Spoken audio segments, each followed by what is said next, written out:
کی یہ جو خصوصیت ہے اس پر میں گفتگو کرنا چاہتا ہوں کہ اسلام اس کے اندر شمول ہے، یہ شامل ہے۔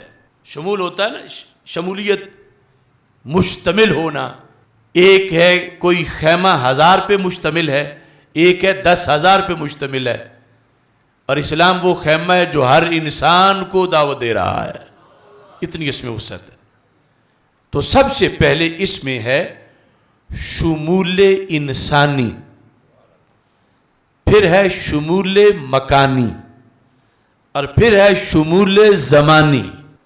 شمول انسانی، ہر طرح کا انسان، گورا ہے، کالا ہے، غریب ہے، امیر ہے، عربی ہے، اجمی ہے، چھوٹا ہے، بڑا ہے، مرد ہے، عورت ہے، بچہ ہے، بوڑھا ہے، یہ دین ہر ایک کو اپنی تعلیمات سے نواز کے آفتاب بنانے والا ہے۔ یہ کسی اور دین کی شان نہیں تھی، اور پھر تو کوئی آ ہی نہیں سکتا۔ یہ شمول ہے، اس کے احکامات سے صرف بوڑھوں کو فائدہ نہیں پہنچتا، صرف جوانوں کو فائدہ نہیں پہنچتا، صرف بچوں کو فائدہ نہیں پہنچتا، صرف عورتوں کو فائدہ نہیں پہنچتا، صرف عربی کو فائدہ نہیں پہنچتا، صرف اجمی کو فائدہ نہیں پہنچتا، بلکہ یہ شامل ہے، جامع ہے، ہر کیٹیگری کا جو بندہ ہے، ہر طرح کا، ہر شعبے کا، ہر رنگ کا، ہر نسل کا، ہر طرح کا جو انسان ہے، جس بھی عمر میں ہے، جس حیثیت میں ہے، اسلام کہتا ہے تو آجا، میں تجھے ذرے سے آفتاب اور کانٹے سے گلاب بنا دوں گا۔ یہ ہے شمول انسانی۔ کوئی دین ایسا نہیں اور جس کی دعوت اتنی کھلی ہو، اور دعوت دینے والے کے لیے پھر کچھ پاس بھی ہونا چاہیے کہ بلا کے دے بھی سکے۔ تو یہ دعوت بھی دیتا ہے اور اربوں خربوں سے بڑھ کر نوازنے کی طاقت بھی رکھتا ہے کہ ان کو متقی بنائے، پارسا بنائے، نمازی بنائے، حاجی بنائے، جنتی بنائے۔ یہ اس دین کی یہ شمول انسانی ہے۔ اور شمول انسانی کے بعد شمول مکانی ہے۔ کچھ ضابطے ہوتے ہیں، وہ ایک آب و ہوا کے لیے مفید ہوتے ہیں، دوسری آب و ہوا کے لیے مفید نہیں ہوتے۔ ایک علاقے کے لیے تریاک ہوتے ہیں، دوسرے کے لیے زہر ہوتے ہیں۔ ایک جگہ وہ بیج پھلتا پھولتا ہے، دوسری جگہ وہ بیج اگتا ہی نہیں۔ کیوں؟ مکان کا فرق ہے، زمین کا فرق ہے، جگہ کا فرق ہے، علاقے کا فرق ہے۔ قربان جاؤں اسلام تیری عظمت پہ، تیرا بیج ہر مٹی میں اگتا ہے اور باغ بن جاتا ہے۔ قربان جاؤں اسلام تیری عظمت پہ، تیرا چاند ہر گلی میں چمکتا ہے، تیرا سورج ہر محلے کے اندھیرے دور کرتا ہے۔ تو عرب میں بھی، تو عجم میں بھی، تو شرق میں بھی، تو غرب میں بھی، تو شمال میں بھی، تو جنوب میں بھی، تو بنجر زمینوں پر، تو صحراؤں، تو دریاؤں، تو پہاڑوں، کائنات کے اندر زمین پر کوئی ایک چپا بھی ایسا نہیں کہ جہاں تیرا ابر کرم نہ برستا ہو۔ تو ہر جگہ اپنا ابر کرم برسانے والا ہے۔ پلٹ پلٹ کے دیکھنا پڑے گا اس ہستی کو کہ جو یہ دین لے کے آئے صلی اللہ علیہ وسلم۔ اور دین اسلام کی یہ وسعت اس وقت تک بیان نہیں ہو سکتی جب تک شان نبوت کے بارے میں سنی عقیدہ نہ سمجھ لیا جائے۔ تیسرے نمبر پہ شمول زمانی۔ کسی دین میں یہ وصف بھی نہیں تھا۔ یہ سارے میں وہی بیان کر رہا ہوں جو صرف اس تیرے اور میرے دین میں ہے۔ شمول زمانی، کہیں رہنمائی تھی 10 سالہ، کہیں تھی 20 سالہ، کہیں تھی 25 سالہ. نبی ناقص نہیں تھے، کامل تھے. ان کی ڈیوٹی اتنے سال تھی، پھر نئے نبی نے آنا تھا. تو جو دین دیا وہ کچھ وقت کے لیے غذا تھا، کچھ وقت کے لیے مسائل کا حل تھا، کچھ وقت کے لیے لوگوں کو روشنی دینے والا تھا. آگے زمانہ اور آ رہا تھا، تقاضے اور آ رہے تھے، دین اور آ رہا تھا، نبی اور آ رہے تھے.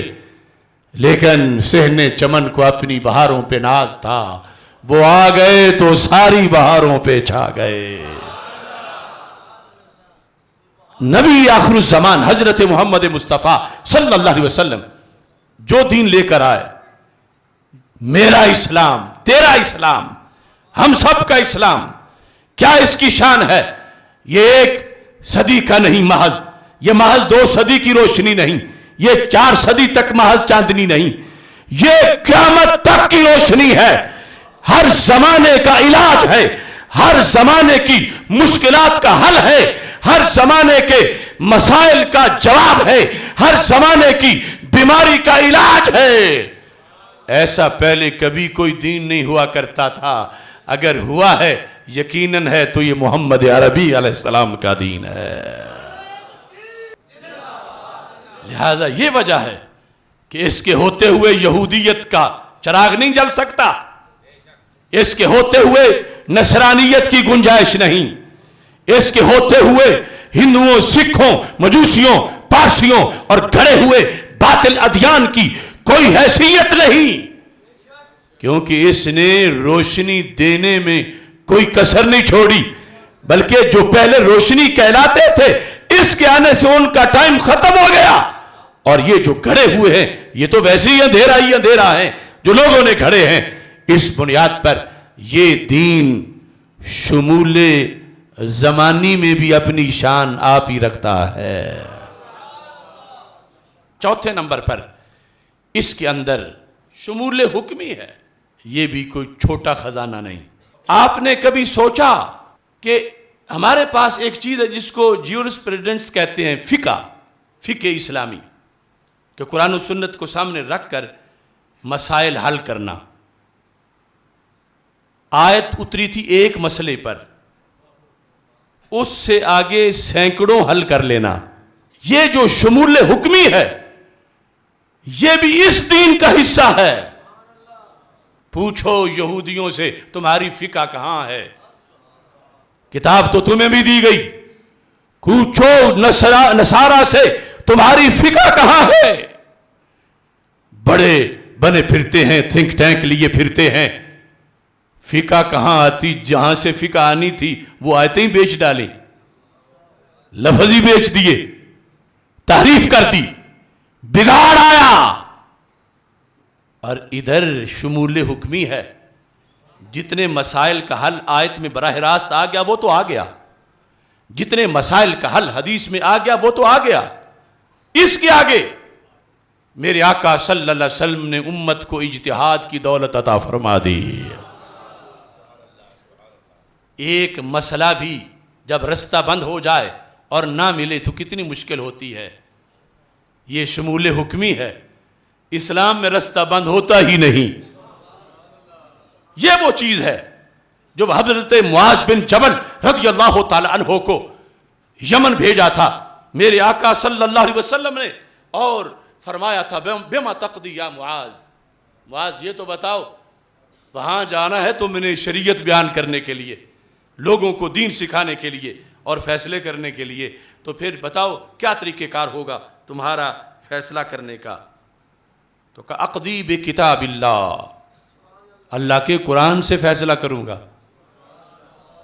تو سرکار دو عالم صلی اللہ علیہ وسلم نے فرمایا ان لم تجد فی کتاب اللہ، اگر تم نہ پاؤ تو پھر کیا کرو گے؟ ایک ہے ہونا، ایک ہے پانا. اور پھر یہ بھی تھا کہ ابھی تو سارا اترا بھی نہیں، ابھی تمہارے بعد بھی اترے گا، لیکن جب کیسے کرو گے؟ تو کہا قرآن سے کروں گا. فرمایا قرآن میں نہ پاؤ تو پھر کیا کرو گے؟ کہا اقضی بسنت رسولہ صلی اللہ علیہ وسلم، میں سنت آپ کے پاس جو اتنی دیر رہا ہوں آپ سے پڑھا ہے, آپ کی سنت میرے سامنے ہے. جب رستہ کہیں بند ہوا یمن والوں کا, میں کھولوں گا. کیسے؟ سنت سے, سنت کو پڑھ کر.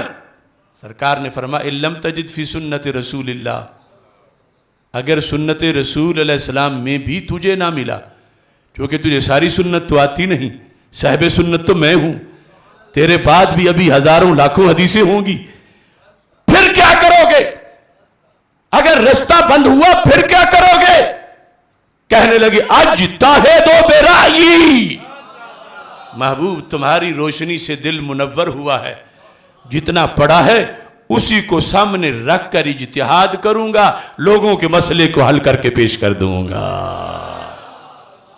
یہ پہلے نہیں تھا, یہ پہلی امتوں میں نہیں تھا, یہ ہے شمول حکمی.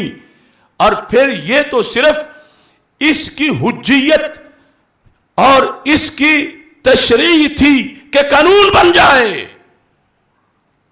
افسوس ہے کہ لوگ پھر بھی غیر مقلد بنے پھرتے ہیں, اور پھر بھی اس چیز کا انکار کرتے ہیں, اور پھر بھی فقہ اسلامی جو خصوصیت ہے اسلام کے اندر, رستہ کھولنے کا مزاج, اس سے بیچارے محروم پھرتے ہیں. اب تو وحی آ نہیں سکتی. کب سے؟ جب سرکار دنیا سے تشریف لے گئے صلی اللہ علیہ وسلم. یہ اسلام میں تو اس وقت بھی رائج کر دیا گیا جب ابھی وحی کا دروازہ کھلا تھا, کہ کچھ بندے اسلام کے ایسے ہوں, اگرچہ وحی سے بھی کھول سکتا ہے, مگر کسی دور ایریے میں بیٹھ کر جو پڑھا ہے اس کی روشنی میں کھولنے کا طریقہ تو سیکھ لیں, تاکہ کل قیامت کو جب کوئی طریقے رستے بند کھولتے ہوئے اکیلے امام اعظم ابو حنیفہ 3 لاکھ مسائل قرآن و سنت سے حل کر کے لوگوں کو دیں, تو جب کوئی بکواس کرے کہ یہ تو گھڑ رہے ہیں, اسے بتایا جائے گھڑ نہیں رہے, قرآن و سنت سے پڑھ رہے ہیں اور وہاں سے اخذ کر رہے ہیں. یہ تو سرکار نے خود رائج کیا جب ابھی وحی نازل ہو رہی تھی, صاحب سنت خود موجود تھے. اس وقت تو یمن سے رابطہ مدینہ منورہ کر کے بھی مسئلہ حل کیا جا سکتا تھا, مگر سرکار نے وہاں بٹھا کے ایک کو کروایا کہ جب حصی رابطہ مجھ سے نہیں ہو سکے گا, میں دنیا سے جا چکا ہوں گا, میرا دین پھر بھی مسئلے حل کرتا نظر آ رہا ہوگا.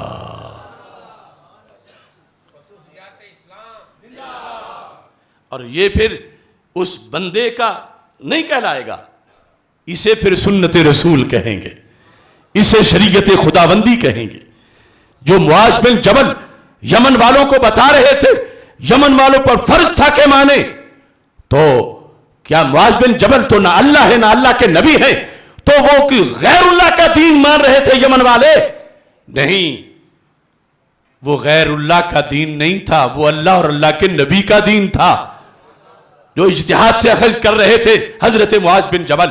کیونکہ سرکار دو عالم صلی اللہ علیہ وسلم نے مہر لگا دی, الحمدللہ الذی وفق رسول اللہ بما یرضی بھی رسول اللہ صلی اللہ علیہ وسلم.